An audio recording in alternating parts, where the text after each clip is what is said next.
Sam Battle, currently absent. Barry Hubbard, Here. present. Chad Schneider, Here. in place of Don Calvert, or Don Calvert's a substitute. So Safety Service Director Derek Firestein, Here. Mayor Frank Whitfield here, and Derek Tedrow is excused absence. So just for the sake of, I don't know how you want to word this, Attorney Taylor, but we are going to move forward because we do have a quorum. We do not have a full board, but we do have a quorum in order to move forward with business today. So the first piece is the approval of the minutes from the September 1, 2020 meeting. Can I have a motion to approve? So moved. Moved by Mr. Schneider. Is there a second? Second. Second by Mr. Hubbard. Is there any question? Any further discussion? All right, hearing none. All those in favor, please say aye. Aye. Aye. All those opposed, nay. And were there any abstentions? All right, motion passes unanimously. There's no miscellaneous correspondence, new business or old business, so we'll go right into the public hearings.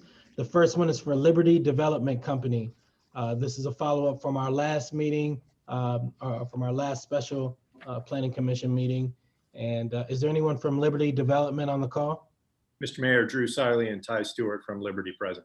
Awesome. Do you want to give us an update? Thanks, Mr. Mayor. Just following on our conversation at last month's meeting, as you recall, we had proposed to rezone the subject parcels to heavy industry. With discussion with the Planning Commission, the recommendation was that we revise our request to do it for light industrial use. We're in agreement with that recommendation. It fits with what we hope to do with the property as far as developing it for manufacturing and distribution, light manufacturing. We have no changes to the plan other than that revised request, and we're happy to answer any questions the board might have. Drew, I just want to thank you again for your patience and thank you for your timeliness. I think that, you know, before the day was over, you had already turned around all the information we needed. So thank you for that. Any questions from any of the commission members? Not at this time. All right, hearing none. Is there a motion to approve? Should Oh, we have, I'm sorry. We have check to, with the is there any building, check proponent? with the building, and I'd check with the building department just to see if there's anything to add. I'm sure there's not, but Daryl, is there anything you want to add from the building department? Yes, I prepared a new memo for the board, and it's slightly changed from the last memo. With your permission, Mayor, I'll continue. Yes, The request from the proponent is that both parcels be rezoned to light industrial, requirements of which can be found in the Elyria Codified Ordinance Section 1164. The parcels 06-24-023-104-014 and 06-24-024-109 and 025 are located northerly of an existing commercial business at 1301 and 1267 Lowell Street. My findings: parcel 06-24-023-104-014 consists of 17.66 acres. Parcel 06-24-024-109-25 consists of 14.88 acres. They are both currently zoned residential medium density district. The requirements can be found in Chapter 1144 of the Elyria Codified Ordinance. It is the purpose of a residential medium density district to establish and maintain a high quality areas within the city for homes with a medium population density, to preserve the existing residential neighborhoods characterized by single household residences. The principally permitted uses are as follows: agricultural, provided the proposed use is limited to non-commercial farming of crops and non-commercial animal husbandry; educational institutions, non-commercial recreation, religious places of worship, single household detached dwellings, etc. The request is to rezone each parcel to light industrial, the requirements of which are found in Chapter 1164. The purpose of a light industrial is to accommodate and encourage development in the light industrial uses, which operate within enclosed structures, are clean and quiet and free of hazardous or objectionable elements such as noise, odor, dust, smoke, glare, or vibration. Per Section 1164.02, principally permitted uses of the Elyria Codified Ordinance would permit a use such as this, as it would be considered warehousing facility in a light manufacturing storage. Per Section 1125.61, definition sections of the Codified Ordinance, light manufacturing storage means the assembling, altering, fabricating, finishing, or processing, or the treatment or storage of a product. It should be noted the parcels listed herein abut several pre-established residential districts, RMD to the north, i.e. multiple apartment complexes and a single-family residential homes. To the east, it also abuts a RMD district, Eagles Club, which is open space adjacent to West Park. The site also abuts a residential multi-household district to the west that is currently vacant land, and to the south, the site abuts a heavy industrial districts, i.e. 1267 and 1301 Lowell Street. As these parcels lack an address, a lot consolidation is needed, including any remainder parcel not incorporated into the scope of the project, as to ensure that one new parcel and address are properly assigned. It should also be noted that the request is for rezoning of the parcels only and does not include any other zoning review governing setbacks, structure height, parking, screening, regulations, signage, etc. If the request is approved, a separate review and report will be provided via the design review process, listing any deficiencies discovered. The new request is conducive to the area and would be a lesser risk than previously rezoned submittal for a heavy industrial district as per Planning Commission case number 2020-100072 on 9/22/20. The above information listed herein is for the board's use and consideration, as the board must weigh the requirements currently established in a pre-existing residential district in regards to the limited uses permitted in a primarily residential atmosphere, as the zoning change, if approved, would allow any permitted use in the light industrial district in the future. That's the end of my report. Thank you, Mr. Farkas. I just have one question for Mr. Farkas. And I know what we've all talked about, and I think we're all on the same page. When we do it's going to be conditioned on a lot consolidation. Is the front piece, I call it the nylon piece, will that then also end up being light industrial? The nylon is currently zoned heavy industrial. This will be like a standalone section that will be light industrial. So the combination is just of the two pieces together, not with the front piece? Yes, sir. The two parcels mentioned in my report. Okay, I just want to confirm that. That's all. I just want to clarify. Thank you. No worries. Any other questions from any commission members? All right, are there any proponents? Any of the other proponents? Any other proponents? Any other proponents? Any other proponents? Are there any opponents? Are there any opponents? Anyone on the line or opponents? All right, hearing none, I'd entertain a motion to approve. The motion should include the lot consolidation as a condition, and it also should be aware, the applicant should be aware that they're going forward if they desire without a full board, as long as those two things are made part of it. Or the full board is a question for the applicant. Are you willing, sir, to go forward with a 4-member quorum today instead of a full board? We are. Thank you. Okay, and then the motion, whoever makes the motion, just put in the lot consolidation as a condition. Mr. Mayor, may I ask one quick question, point of clarification? Please. Why is the lot consolidation a requirement, a condition of the rezoning? Those are two existing lots, similarly zoned. We're rezoning them. Just trying to understand why that's a condition of the rezoning. Yeah, I'm curious as well. Jim? Daryl, why are you requiring the lot consolidation? The lot consolidation as it stands now is we have 2 vacant parcels with no primary access other than through the current structure now. With the consolidation, we have 2 separate parcels that have no address assigned. This creates a problem in regards to assignments, taxing, etc. So there's multiple reasons for the consolidation. Okay, thank you. Does that make sense, Drew? Well, they're actually already they're already tax parcels, separately identified. And the easterly parcel, the 026, does have frontage on Lowell. But to my knowledge, that does not have an assigned address. Is that correct? Not that I'm aware of, but Right. I don't know that that would necessitate a lot consolidation to As you're crossing over with the proposed building, the parcels will, I guess, combine the 2 with the structure. What we don't want to do is have you start selling off parcels of land with this consolidation. It locks it in as the one chunk. And plus, when the plan review comes in, we will assure the zoning setbacks comply with what you propose. Because if you sell off a chunk of that one parcel, that could create a problem down the road and invoke multiple variance requirements. So the consolidation is to lock it in to make sure that what you're proposing stays this way and it doesn't create a zoning change down the road, et cetera. And if you want to apply later for a different change because of your construction plans, you can do that. But the purpose would be if you combine them, you won't have the same lot setbacks, because otherwise, if you build a building.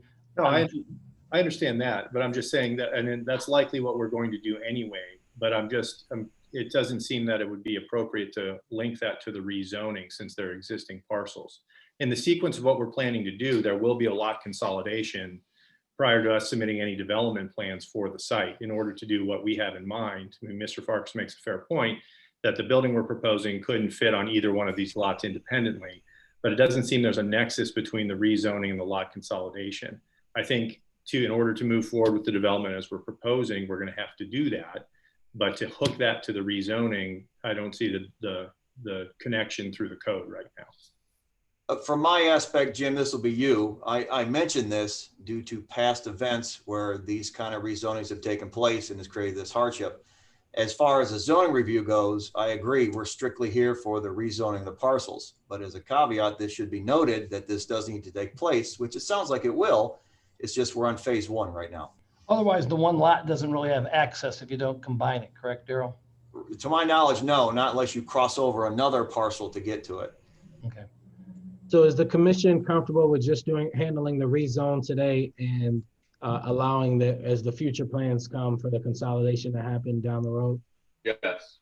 Okay. All right, I'm okay with it. Thank you. Can someone make a motion, please? So moved. All right, so Sorry.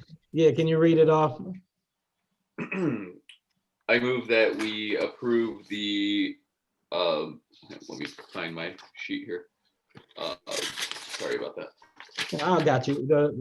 For a rezone request for several vacant parcels, 0624, 023, 104, 014, and 0624, 024, 109, 025, currently zoned residential medium density district to light industrial district. And I was motioned by Mr. Snyder. Is there a second? I'll second. Second by Mr. Hubbard. Any further discussion? All right, hearing none. All those in favor, please say aye. Aye. Aye. Are those opposed, nay? And were there any abstentions? All right, thank you. Motion carries. Thank you, Drew, again for your patience and persistence. Thank you, Mr. Mayor, and members of the commission. We appreciate your help and we look forward to moving on with the project. So thanks. Thank you. All right, next on the agenda, we have Pikewood Manor. So I'll start with, is anyone from Pikewood on the line? We can start with him. Yes, Mayor. This is John Monroe. Okay, John. Mayor, Dale Haywood. Hi, Dale. So you want to go ahead and give us an overview of this, and then we'll have the staff give their feedback as well. And we just welcomed another commission member, Sam Battle, as well. Okay, great. Thank you, Mr. Mayor. My name is John Monroe. I'm with the law firm of Mansur Gavin. We represent the property owner, which is an entity by the name of O.H. Pikewood Manor, LLC. Dale Haywood is with Atwell Consulting, who's the project's engineer. And I believe I have Jeff Yorick and Alan Patterson from UMH on the line, as well as company representatives. So today we are seeking a positive recommendation for what I think will be 3 rezoning ordinances to rezone the property just to the north of the existing Pikewood Manor manufactured home community. And there's a couple different zoning classifications on the parcels. So it's shown on the yellow X basically in the drawing that's up on the screen right now.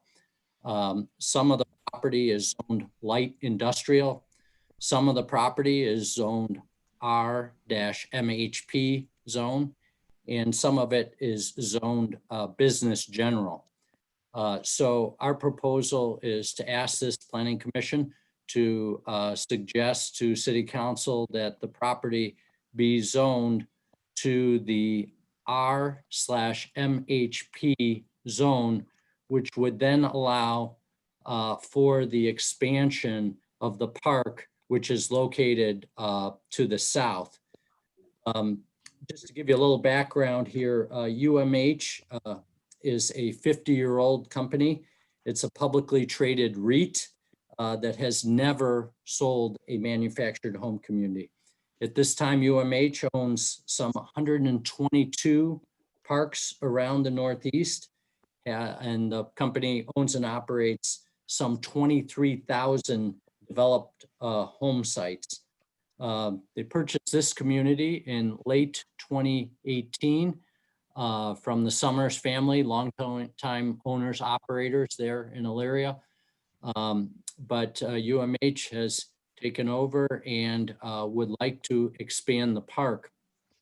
We have also submitted, just for the commission's review, a proposed concept plan for what the proposed expansion of the park would look like.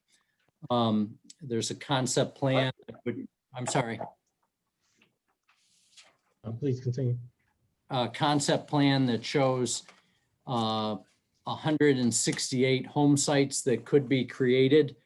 I always tell people, though, that that's probably a maximum number. And what generally happens through the permitting process is that the park owner operator loses pads due to stormwater management, to potential wetlands, etc. But that process is mainly driven by the Ohio Department of Commerce. So this is the first step in a very long process, but we're excited about it. We think it makes a lot of sense from a planning perspective. As you all know, we have the railroad tracks to the west. You have kind of a smattering of different uses along Griswold Road to the north. You have commercial properties between the proposed park expansion area and the retail uses that front on 57. And then, of course, you have the park community to the south. And so we think this is a great opportunity to develop a currently undeveloped, mainly portion of land with a transitional use, a multifamily use that will be consistent with the way the area has developed over the years. Just two other items, just kind of housekeeping. The property owner will waive the fact that there's not a full commission today, and we'd request that the commission, as situated, move forward with this proposal.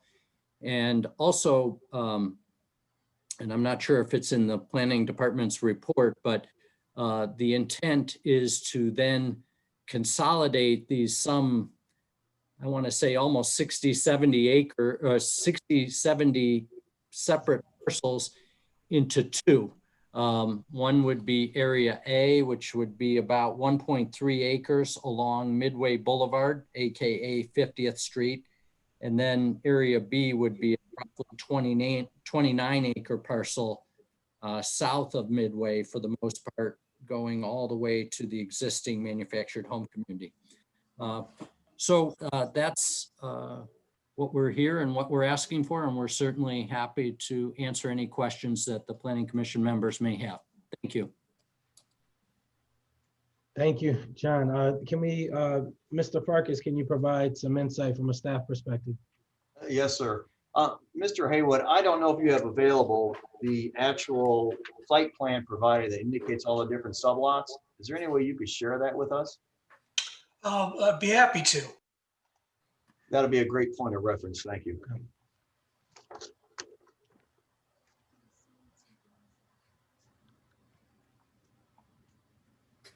There we go. I'll begin my report, Mayor. Yes, sir. The proponents requesting to rezone multiple existing sublots of record established along 51st Street, 52nd Street, Midway Boulevard, Perkins Street, Frederick Street, and Ernest Street. Please refer to the application site plan attached for clarity. That's what we're looking at now. The proposed area consists of 3 zoning classifications: residential manufactured home park, RMHP, light industrial, LI, and business general. Now, I list this just for the board's use, as a prior view showed the zoning map. And I'm doing this for orientation due to the multitude of sublots that could get a little confusing as to what they're really trying to do. Please refer to that zoning map for clarity. Note, I have this as a note. An existing single-family home labeled two-story brick house is currently located on the corner of Midway Boulevard and Frederick Street, parcel number 0624032106 and 027, and is incorporated into the rezoning request. My findings. RMHP. The requirements of residential manufactured home park district can be located in the Elyria Codified Ordinance, Chapter 1154. The purpose of an RMHP, manufactured home district, is to establish and maintain high-quality areas within the city for manufactured home dwellings to preserve the existing residential neighborhood characterized by manufactured home dwelling units. This form of housing should not be intermingled with any other residential living, nor incorporated into forms of non-residential activity be permitted and indiscriminatory encroach upon distinctive communities for transit housing. Per section 1125.58 definition section of the Elyria Codified Ordinance states, manufacturing housing means any non-self-propelled vehicle transportable in one or more sections, which in traveling mode is 8 feet in body or more in width than 40 body feet or in length. When erected on site, 320 or more square feet of which is built on a permanent chassis and designed to be used as a dwelling with or without permanent foundations when connected to required utilities, and included plumbing, heating, and air conditioning and electrical systems contained herein. Calculations used to determine the number of square feet in the structure are based on the structure's exterior dimensions measured at the largest horizontal projection when erected on site. These dimensions includes all expandable rooms, cabinets, and other projections containing interior spaces, but not including bay windows. Light industrial. The requirements of light industrial can be located in the Elyria Codified Ordinance, Chapter 1164.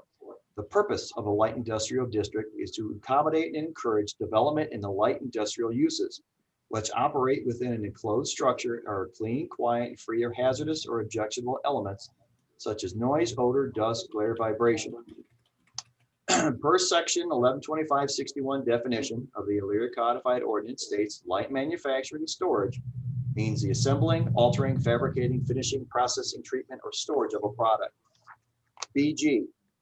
The requirements of a business general district, which are located in Elyria Codified Ordinance, Chapter 1160. The purpose of a business general district is to provide for a wide variety of needs for both convenience and more common and often reoccurring shopping goods and household services. The principally permitted uses include allied health facilities, automotive sales, child care facilities, club, commercial recreation, institutions, fast food restaurants, financial institutions, government buildings, health unit offices, etc. The specifics of each permitted use listed are defined in Elyria Codified Ordinance, Chapter 1125, and can be further explained if needed. I'm going to comment now on the existing single-family home. The site plan provided appears to indicate an existing family dwelling unit located on the corner of Midway Boulevard and Frederick Street, parcel 0624-032-106-027. The site is currently zoned light industrial district. The light industrial district does not permit residential homes either as a principally permitted use or a conditionally permitted use, and therefore would be classified as a non-conforming use for Chapter 1171 of the Elyria Codified Ordinance. Now I attach that copy for the board's use if needed. As the home's design is unknown, it is assumed to be a conventional construction, two-story brick house, and therefore it would not meet the proposed use classification change to an RMHP, as this type of structure is not permitted per the definition/information described herein, RMHP 1125.58. If the home is to remain, it would be incorporated into the rezoning request, creating a new non-conforming use as a standalone conventional single-family dwelling in a single home park district. Staff recommendations. As the existing subdivision is being reconfigured to accommodate a manufactured home park, I shall defer to the engineering department as to the next steps of a preliminary subdivision submittal and possible replat or lot consolidation if needed. In closing, the above request meets the spirit of the zoning code and attempts to maintain the integrity of the abutting zoning districts, with the exception of the existing residential home mentioned herein. As I am not in favor of creating a new non-conforming use for the existing home, I shall therefore defer to the board's judgment as to the applicability of the zoning intent in moving forward in the report.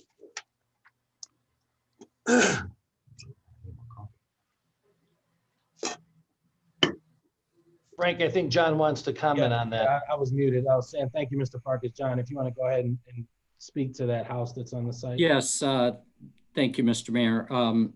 Two things that we'd like to address. The first is if Mr. Farkas is referring to the home on the southeast corner of Midway and Frederick, that home is owned by the applicant and has either been torn down or will be torn down.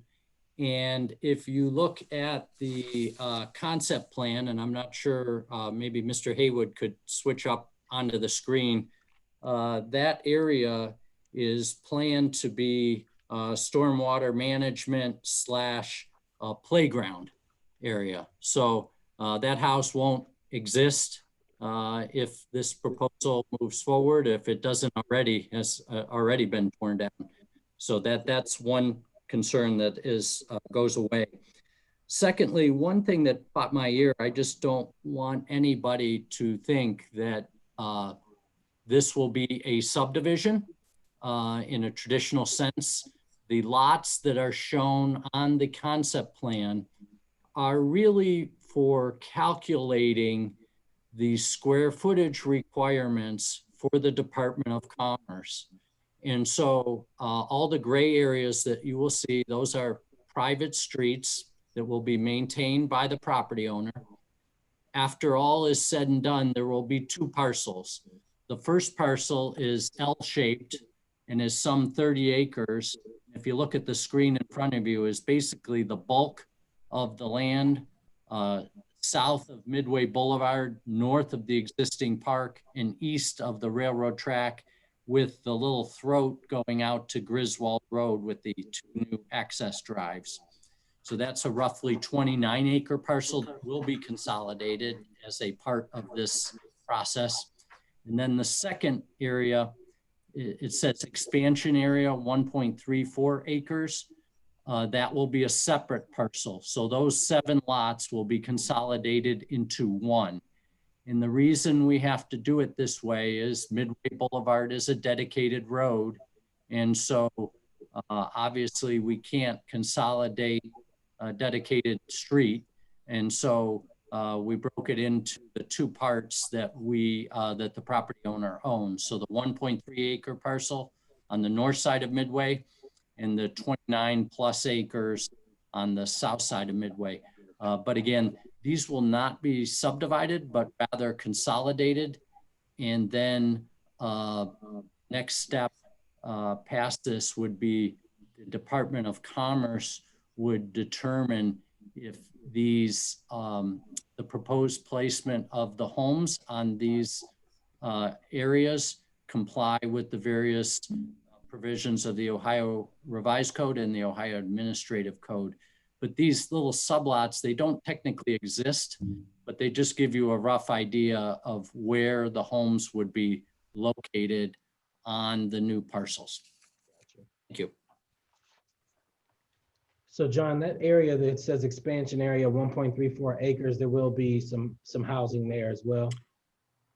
Yes, so this is showing 1, 2, 3, 4, 5, 6, 7, 8, 9 potential home sites.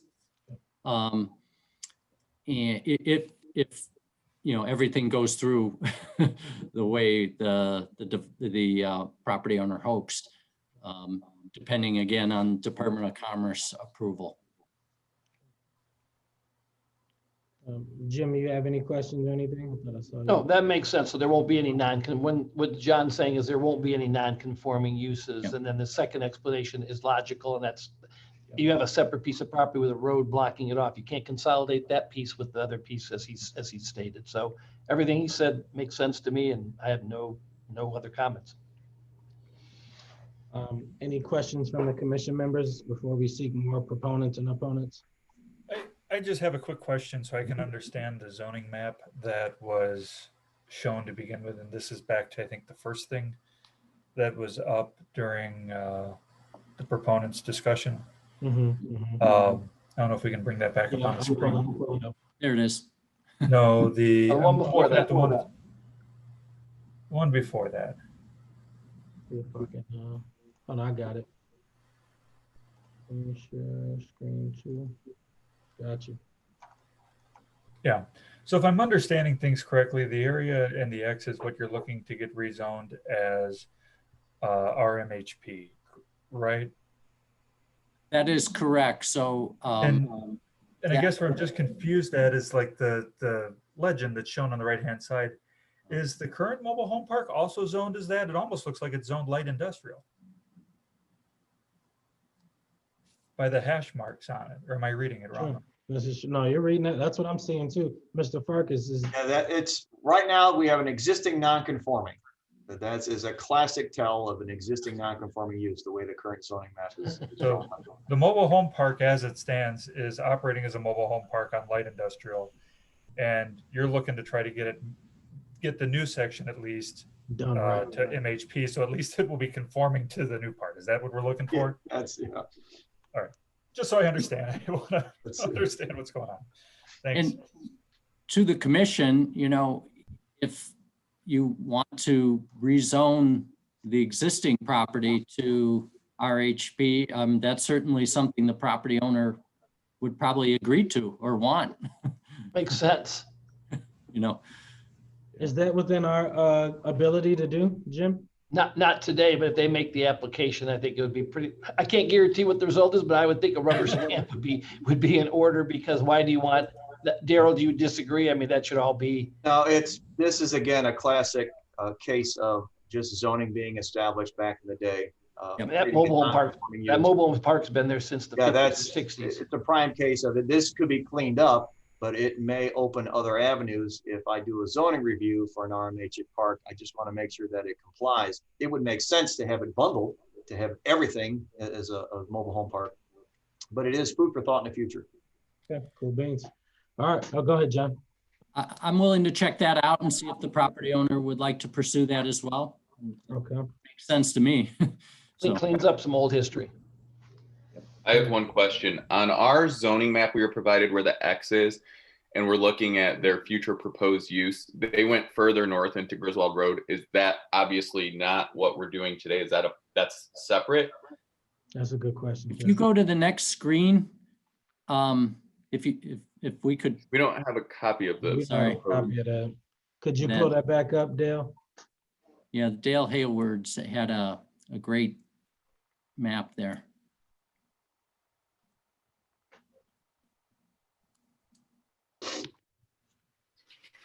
Yeah, this is the map. So if you look at this, the blue area is currently zoned MHP district, so we don't have to worry about that.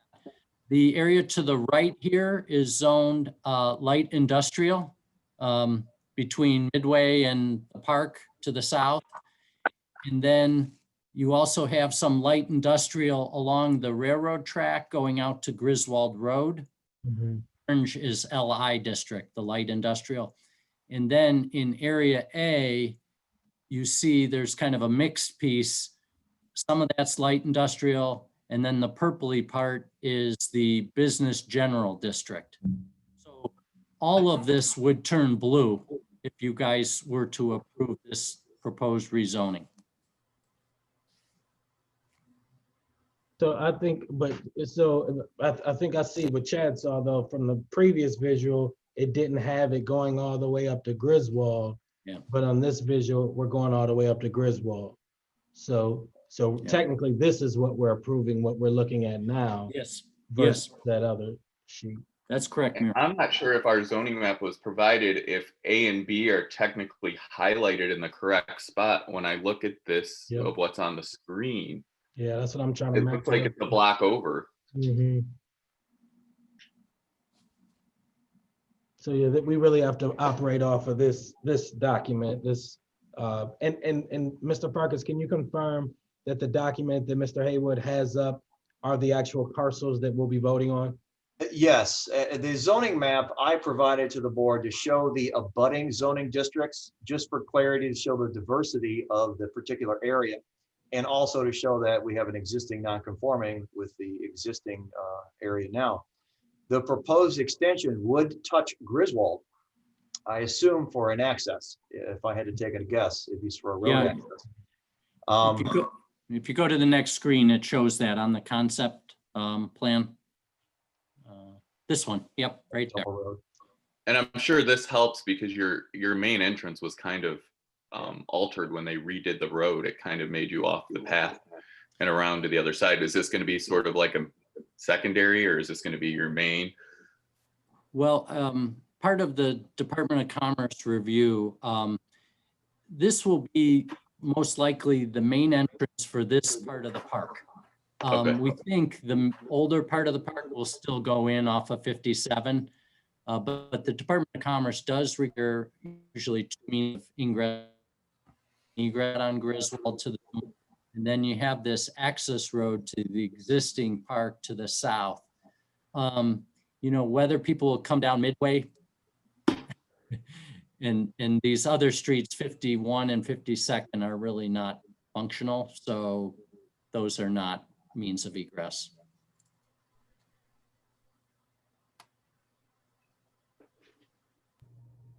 All right, so are there any other proponents of this? Any other proponents?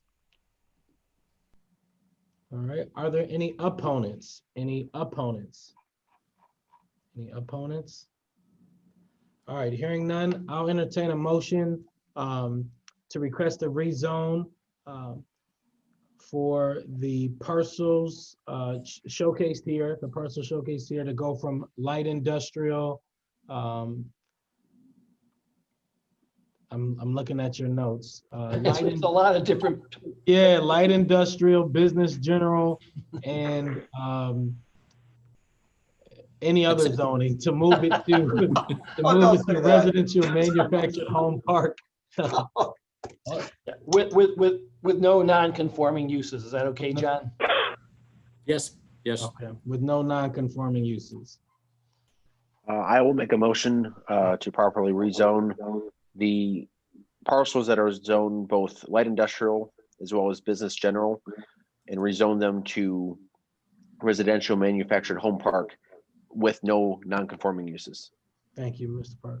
Firestein. Second. Is there a second? Second by Mr. Schneider. Any further discussion? All right, hearing none. All those in favor, please say aye. Aye. Aye. All those opposed, nay. And were there any abstentions? All right, motion carries unanimously. Thank you, John. Thank you, Dale. Appreciate it. Thank you, Mayor. All righty, let's see. Next one we have. 3 different requests, all by Buckeye. Okay, so, all right, so 3 different requests by Buckeye, State Welding and Fab. Buckeye, is there anyone from Buckeye on the line? Sure am. All Good right. afternoon. I should say good morning, Mr. Mayor and TC members. My name is Jim Yorks. I'm an architect, very familiar with the area and the project. I represent Mr. Ken Redinger, both senior and junior, who are the owners, doing business under Peck Investments. And they basically wish to do 3 things this morning. One is rezone 3 small parcels from the current, I think it's RTH zoning district, to the light industrial, and then to consolidate all 7 parcels into 1 parcel. And then we have some variances as it relates to our plan to review as well. Jim, do you have the ability to pull up your visuals on a digital? I have them, but they're in black and white. So I can do that. I don't have them all pulled up, but I can easily throw my screen over and show you what we're talking about. Not a problem. that'd be great. Thank you. Really quick, for the 0300 number, please press 2 to unmute when you're going to speak. The video. Oh, that was a creative way to do it. Put the camera on. Yeah, I don't know if that's gonna come up for you on a full scale or not when I Let me speak. see. This I might be able to get it this way. It's just not. It's not as clean, but There we go. Yeah, that is the actual document that shows the 7 total parcels The largest of the 7 total parcels is their existing manufacturing plant. And the 3 parcels immediately to, I would assume to be the east on Buckeye Street, are currently zoned light industrial. And then you'll see 3 small little lots that are like 52 foot deep on the bottom that are currently zoned the RTH residential zoning district. We'd like to have those rezoned so that when we request consolidation or replatting under one 1.05 acre parcel, that it's all zoned one parcel.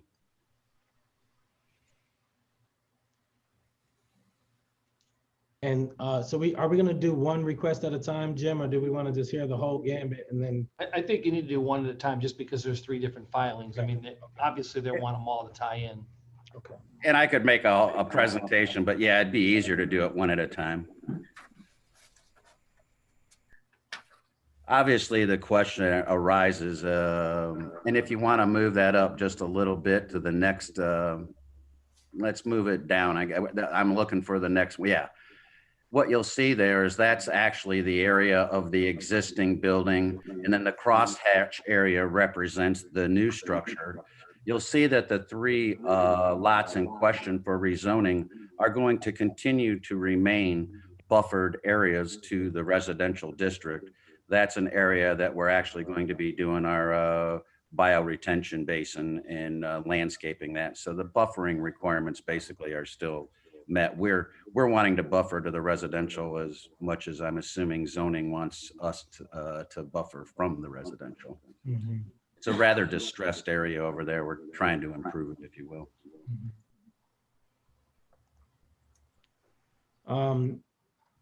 So, okay, so there's a number of things here. So I guess we'll start. So there's a rezone and a replat. Yes. I guess that's where we're starting. And so I'm gonna go straight to the staff recommendation. Mr. Farkas, if you could go straight to your recommendation on this, just so we can kind of move kind of quickly through this, and because since we have 3 different things to talk about. Okay, Mayor, my report initially addresses the request case 78 and 79, which is the rezone and the replat. I've listed on my report for the board's use, basically all the requirements for light industrial. I'll shift to my recommendations. As a note, all these parcels lack an address and the lot consolidation is needed, including any remainder parcel not incorporated into the scope of the project, as to ensure 1 new parcel and address are properly assigned. The applicant's submittal did not provide any deed descriptions of these 3 parcels listed, as this information is required as part of the approval process and should be a contingency if the board is approved by the board. It should also be noted that the request is for rezoning of the parcels and consolidation only. The required variance is needed for the structure, location, and accessory uses listed herein are on a separate report. It should also be noted the parcels listed herein abut a pre-established residential district, RTH, to the south, i.e. 2 family. To the north, east, and west, it abuts a light industrial and business general district. These parcels indicated herein are relatively or small square footage, and the request would pose a minimal impact in this diversified zoning district. Contingent, the above list requirements for light industrial district are maintained. The above information listed herein is for the board's use and consideration, as the board must weigh the requirements currently established in a pre-existing residential district in regards to the limited uses permitted, as the zoning change, if approved, would allow any permitted use in a light industrial district in the future. Gotcha. Jim, any insights you want to share from a staff perspective as well? Sure. The actual 3 lots that we're talking about rezoning, we'd have no problem keeping them as they are RTH. We have no intentions of doing any manufacturing, warehousing, or product of any type there. We're actually using that area for our bioretention basin. So it just makes sense that we rezone it so that when we're dealing with, those are 3 landlocked parcels with no addresses, et cetera. It would make all the sense in the world to rezone those 3 parcels, consolidate it into 1 plat, and have it under 1 district, if you will. Yeah. Attorney Taylor, any insights? Jim Yorks, my interpretation, Daryl, you can concur. where you put your bio swales or whatever you want to call it, that you couldn't really build much of a building on anyway with all the setback No. requirements and everything else. Exactly. No, we're not going to build anything on that. Right. And furthermore, the rear yard setback requirement would mandate those lots are 52 foot deep. And I believe there's a 50-foot rear yard setback buffering requirement as it relates to abutting a residential district on your rear property. So we're honed in. We can't build anything on it if we wanted to anyways, and it's not our intent, if that helps anybody. Yep, I just thought that'd be beneficial for them to understand that. Certainly. Any other questions from any of the commission members? Mr. Yorks, Mr. Farkas mentioned the deed piece. I don't know if you had a chance to address that or not. Yeah, no, the way it was platted or requested to be platted was as a subdivision, if you will, because it met the requirements for a subdivision plat. We did include a legal description of the subdivision in our request, but if that's something that has to be legalese, we can certainly take care of that. Darryl, you want this as one parcel, correct? That would make sense, as it's completely landlocked and in essence is useless as it sits. I mean, some things could be done, but that would consolidate everything and give an actual description of the whole property. Right. Are we able to approve that today? Sure. Okay. Yeah, just make that a condition, but it makes sense. I don't think Jim York cares about that. It makes No. It's not going to affect their project whatsoever.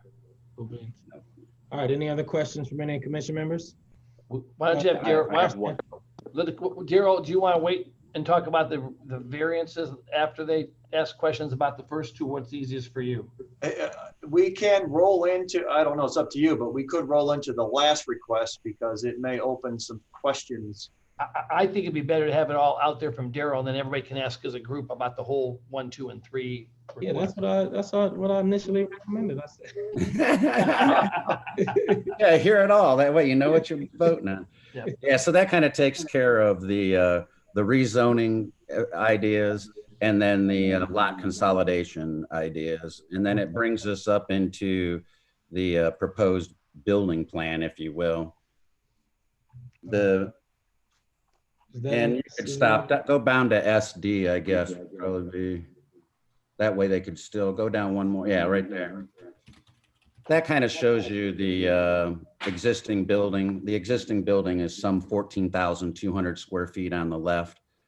And then we have a new building. It's a double bridge crane building. They're incurring a lot of growth and they have purchased some larger equipment that require overhung cranes to get the equipment onto a flatbed truck from each bay. So that's the idea of the building.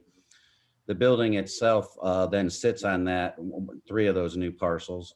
And then it has a small annex that connects to the existing building. The new building is 12,686 square feet. And then you'll see out on Buckeye is a 2-story office space that they desperately need. And that is about 2,670 square feet. The whole project, if you will, when you're all said and done, the existing building and the new additions would bring the total of the building envelope to approximately 30,140 square feet.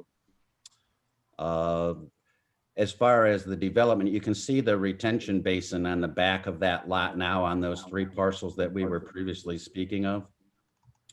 One of the little things that you're going to see is that, and if you're familiar with the neighborhood there, all the existing buildings that occur within that light industrial district, the front of the buildings go all the way to the street right away. And that starts all the way up at train station, even in the business district. The parking goes all the way out to the current brick pavers, which is in the right of way, which is consistent throughout. And the buildings go all the way to their rear property lines, or 2 feet away from the current residential. As you can see, our building is well away from there.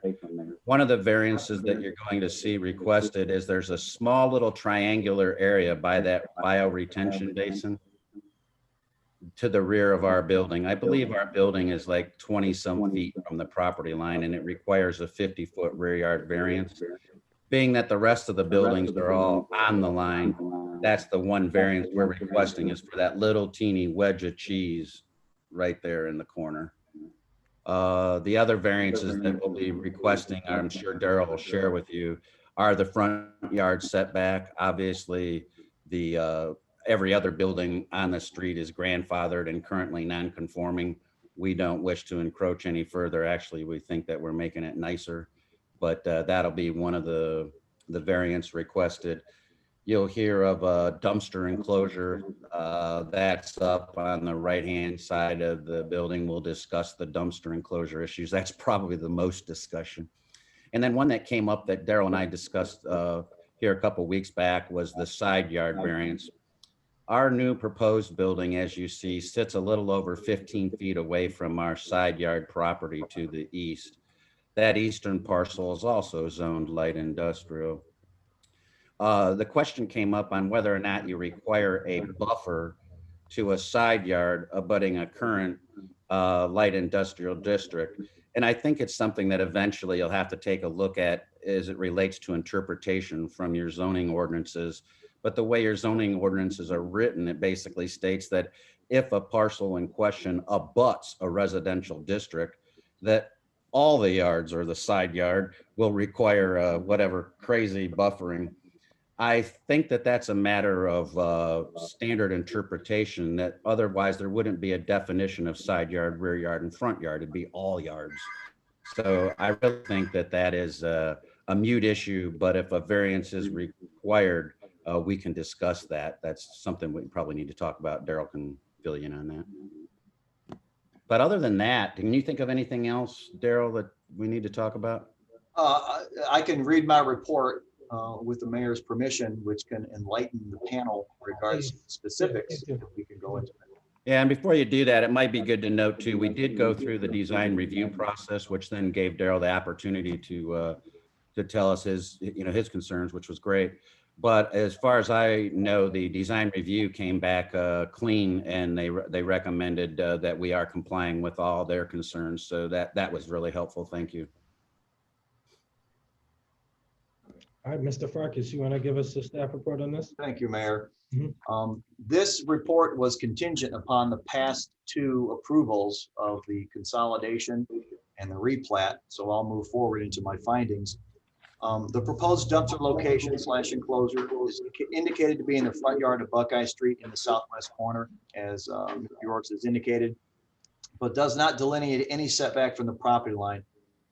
Please refer to the accessory dumpster requirements that state they shall be installed in the rear yard only and no closer than 6 feet to any property line. Clearly, it's in the front yard, so we'll need a variance for that. Number two, the proposed plan indicates a 0 front yard setback. A variance is required from codified ordinance 116406, which requires a 20-foot setback be maintained. Number three, the proposed side yard for the new structure is indicated to be 15 when the code requires a 50-foot setback be maintained when abutting a residential district. This is what Jim had mentioned in regards to what do we define as abutting. Unfortunately, our zoning code says any residential district. It doesn't delineate in regards to side yard, front yard, which makes sense. I think it is up to interpretation. I would be in favor of the location in lieu of what the stipulations require, but I want to bring it to the panel's attention so they're aware. Number four, the plans indicate a proposed rear yard setback of 2 feet when the code requires 50 feet. This will fix itself with the replat and the consolidation of these two lots. Thus, as Mr. Yorks has indicated, granting a 50-foot plus setback. Number five, the dumpster enclosure is indicated to be 6 foot in height, and the code requires that dumpster enclosures be no less than 7 feet. This brings a problem when you locate an accessory use in the front yard, which is a fence. Fence in the front yard cannot exceed 4 feet in height and have to be 50-50 open, which means you can see through it. So that in itself, due to location, is problematic. It's for the board's consideration. Number six, the dumpster location enclosure is indicated to be in the southwest corner. The gates on the dumpster are indicated to swing over the property lines onto the public way. The code requires you cannot swing anything over to the public right away due to potential people on bicycles and line of sight, etc. I do believe Mr. Yorks has come up with a solution, but I've yet to see it. I think we can fix that one, but again, to the board's attention. Number seven, the proposed dumpster fence enclosure is indicated to be 6'1" in height when the code requires it to be at least 7. I think that could be easily changed if Mr. Yorks wishes to do that, but only contingent if it's granted per the variance. It's the end of my report. Told you it was a lot of dumpster stuff, but yeah, hey, the dumpster's just not a problem. We have spoken, if we're permitted to put the dumpster in the front yard, with the dumpsters occur in the front yard currently, and we could play games, and I can't put the dumpsters in the backyard because of the configuration of the lot, but I could have put the dumpsters in between the negative space between the two buildings, but that's not really our intention. They also have some roll-off containers over there, and that would be an area for deliveries and for roll-offs to be concealed. The best place for the dumpster enclosure is where it's at. We'll be glad to make the fencing 7 foot high. The reason why we chose 6 foot is we have a 6 foot fence along our property as a good neighbor privacy fence, and we just wanted to bring that right into that. As far as the gates, we had showed 2 large gates, and we have no problem doing, you know, if you will, 4 smaller gates for the 2 dumpsters. So then the gates would not swing open into the right-of-way line. So Daryl is correct. We actually have revised our drawings, and we have no problem complying with that. Appreciate that, Jim. Any other questions? Fire Marshal, is there any, concerns, thoughts on this? I want to make sure I give you space, and also the engineer. Oh, thank you, Mayor. I'm Carl Mandoke, Fire Marshal, Mr. Yorks. Is the new building going to be sprinklered? Do you know?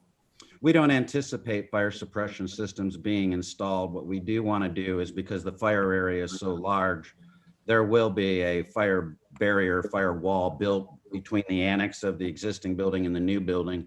The existing building is not fire suppressed, and the new building actually would fall, because of the height of the structure, under specialized industrial use. They really would not work. It's the nature of the product that they're working with and developing is an F2 low hazard, non-combustible material anyway. So to answer your question, no, we don't anticipate fire suppression.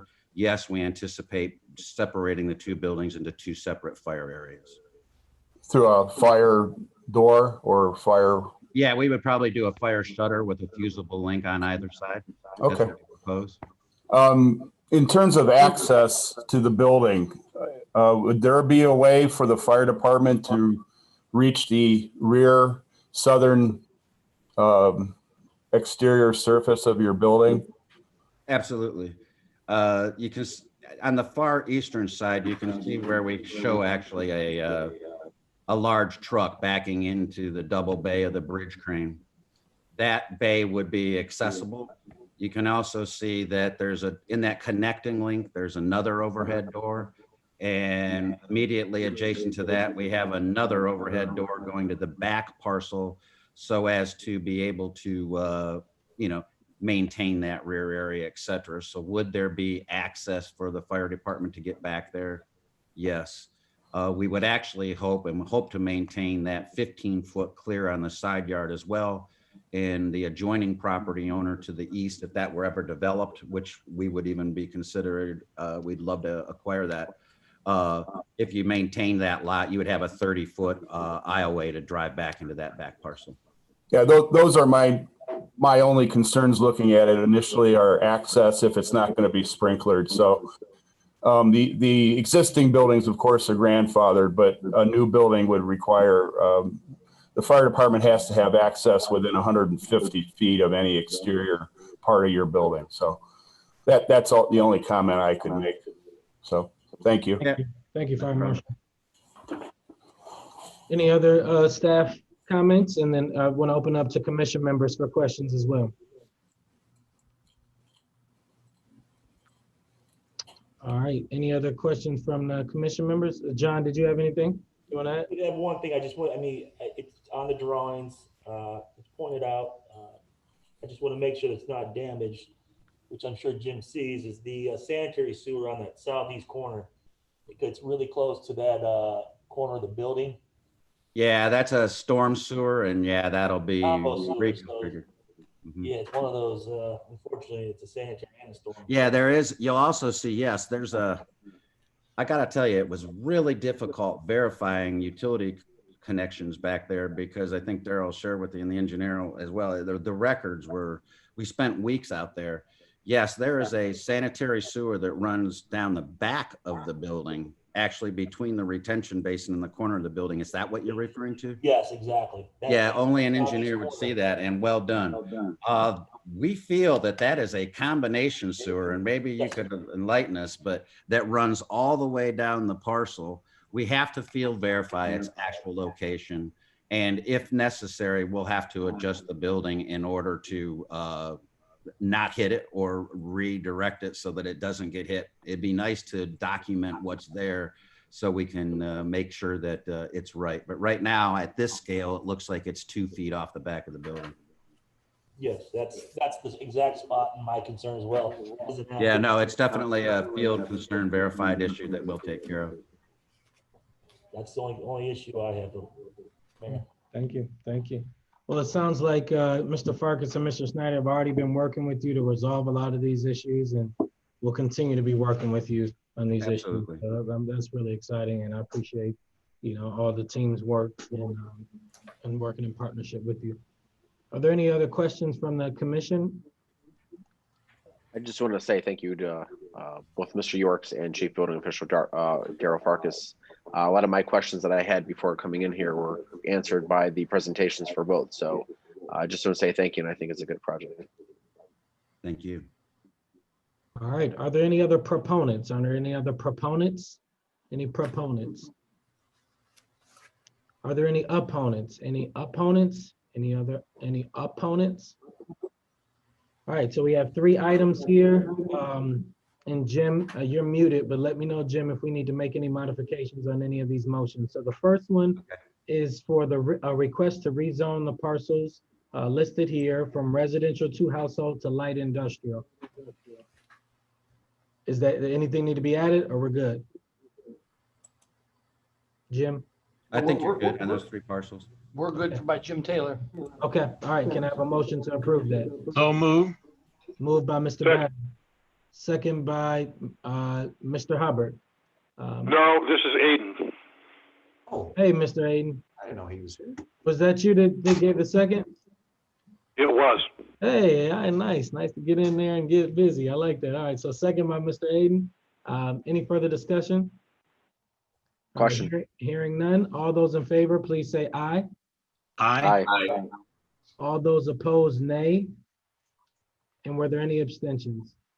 All right, motion passes unanimously. The second is for a request to replat the existing sublots. Anything to add on that, Jim, on that motion? I think I think we talked about it with Jim York. I think he's agreed. We're going to reply, have one for all 7 parcels. We'll have 1 lot, correct, Jim? Yes, that is correct. The only issue that came up was just how we want to do that as a subdivision plat or a legal description, and we can take care of that legally. Yep, we can take care of that. Daryl and you and I can do that. Correct. So is there a motion to approve the replat of the sublots? So moved. Moved by Mr. Aiden. Is there a second? Second. Second by Mr. Snyder. Any further discussion? All right, hearing none. Thank you. Hearing none. All those in favor, please say aye. Aye. Aye. All those opposed, nay. Aye. And were there any abstentions? All right, motion carries unanimously. And last but not least, the request, now these variances we're all good with, or Jim, or were there? I think the only one we had was the height of the dumpster enclosure. That was it. Well, yeah, they're all variances to your ordinances. So Daryl would have to label them off, but basically it was front yard, side yard, kind of rear yard took care of itself. But we were The others comfortable with were all of these, dumpster right? related. Mr. Farkas, we're comfortable with all these variances being issued? Yeah, the only thing I'm concerned about is the location of the dumpster in the front yard due to line of sight. And Mr. Yorks indicated that he's going to tweak that in regards to taking it away for the gate swing with, it sounds like a bifold type gate. Correct. Understanding it. Mhm. And the fence height, so long as it does not impede vehicular traffic, somebody backing out of this new establishment where the fence may impede line of sight for a sidewalk, that's my only concern. And so we don't need to remove any of these variances? All the variances are applicable as per the report. Okay, thank you, Mr. Farkas. If I may ask a question, Please. if we make a motion, can we make that contingent upon right of way site, line of sight for the dumpster? Could that be a contingency placed upon that, or do we not have that power? You have that power. I think Jim's already said he'll work with us to do that because. Right. I just wanted it Absolutely. on the record. That way we Yep, don't give approval and then, Jim, you not okay with that I that? don't trust Mr. Yorks. No, absolutely. We'll be happy to work with you. And the last thing we want to do is make an unsafe environment. I don't anticipate it, knowing the conditions as well as I do. But yes, if you wanted to make your approvals for all the variances contingent upon working together to make sure that the dumpster enclosure location in the front yard didn't impede visual line of sight, absolutely. Okay. And it's not that I don't trust you, Mr. Yorks. I just went on the record in Oh, case. sure. No, we totally understand. Appreciate that. Appreciate your Thank you. Mr. Firestein, do you want to do the full motion and with that contingency? Yes, I will make a motion to grant the variances from sections 1164.03, 1164.07, 1164.06, 1164.08, 1137.15 B7B, and 1137.15 B4 of the Elyria Codified Ordinances, contingent with satisfaction of line of sight request and approval by chief voting official. Is there a second? Second. Second by Mr. Second. Aiden. Any further discussion? Hearing none. All those in favor, please say aye. Aye. Aye. All those opposed, nay. And were there any abstentions?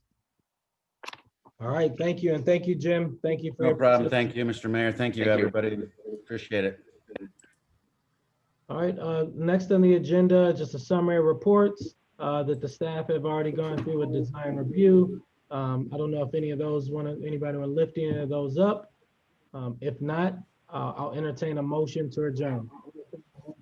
So moved to adjourn. Moved. Moved by Mr. Battle, second by Mr. Aiden. Any further discussion? Hearing none. All those in favor, please say aye. Aye. Aye. Opposed, nay. Motion carries. Thank you all for your hard work today. Thank y'all. Appreciate it. Thanks, everyone. Yeah, Bye-bye. Thank you. Thank you. Big time.